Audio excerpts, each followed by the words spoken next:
Chers amis, bonjour. Aujourd'hui, troisième dimanche de l'Avent, nous allons allumer la troisième bougie. Nous avons déjà allumé la bougie de l'espérance, la bougie de la joie. Nous allons maintenant allumer la bougie de la paix pour finir en beauté au moment de Noël avec la bougie de l'amour. Et voilà. Troisième bougie de la paix. Voilà, alors, dans quelques instants, nous allons parler de la paix, celle qui surpasse toute intelligence, celle que seul Christ est capable de nous donner. Je vous propose de vous lire dans le chapitre 14 de l'évangile de Jean des extraits où Jésus parle et nous amène à la paix qu'il veut nous donner. Nous démarrons au verset 21 où il dit « Celui qui a mes commandements et qui les garde, c'est celui qui m'aime, et celui qui m'aime sera aimé de mon Père, je l'aimerai et je me ferai connaître à lui. » Au verset 23, Jésus dit « Si quelqu'un m'aime, il gardera mes paroles, et mon Père l'aimera, nous viendrons à lui et nous ferons notre demeure chez lui. » Au verset 25, « Je vous ai dit ces choses pendant que je demeure avec vous, mais le Consolateur, l'Esprit Saint, que le Père enverra en mon nom, vous enseignera toutes choses et vous rappellera tout ce que je vous ai dit. » Verset 27, « Je vous laisse la paix et je vous donne ma paix. Je ne vous donne pas comme le monde donne, que votre cœur ne se trouble point, ne s'alarme point. » Parole du Seigneur. Tout comme nous comprenons la lumière quand nous sommes dans l'obscurité, nous comprenons souvent la paix en temps de guerre, de trouble. Nous prions pour que les guerres cessent dans le monde et qu'une trêve soit trouvée, qu'elle aboutisse à une paix qui ferait cesser les canons, les vies humaines sacrifiées. Cette paix-là vient selon Jésus du monde, pour reprendre les mots des Saintes Écritures. Mais Jésus, dans ce dernier verset 27, est très clair. « Je ne vous donne pas comme le monde donne. » Alors non, il ne s'agit pas de cette paix-là. De quoi s'agit-il alors? Jésus dit « Je vous laisse la paix ».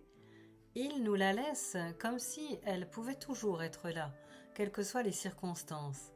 Car il précise « Je vous donne ma paix ».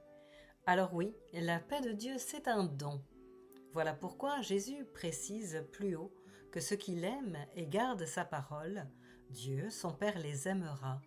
La conséquence est qu'ils viendront à ceux qui les aiment et ils feront leur demeure dans chacun d'eux.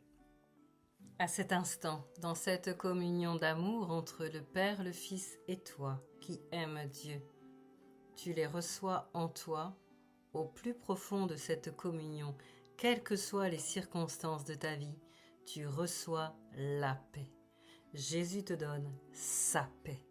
Et contrairement à la paix qu'on réclame pendant un conflit, tu es enveloppé de la paix de Dieu, celle qui surpasse toute intelligence, nous dit Paul. Et la main dans la main de Dieu, tu acceptes de traverser la tempête, le conflit, l'injustice, car Dieu est avec toi. C'est l'Emmanuel qui vient à Noël, Emmanuel qui veut dire Dieu est avec nous. Oui, Jésus est toujours tout près de toi, alors invoque-le, demande-lui sa paix. Demande-lui sa paix pour traverser tes épreuves. Ce que Jésus nous demande, c'est de nous abandonner à lui. Il sait ce que nous devons traverser, mais c'est pour du meilleur pour nous. Jésus nous a promis que l'Esprit Saint serait à nos côtés pour nous faire vivre une réelle transformation de notre être profond et de notre vie. Alors faisons-lui confiance dans un réel lâcher-prise. Comme Jésus nous l'a demandé à la fin de son discours, au verset 27 désormais, que ton cœur ne se trouble point et ne s'alarme point.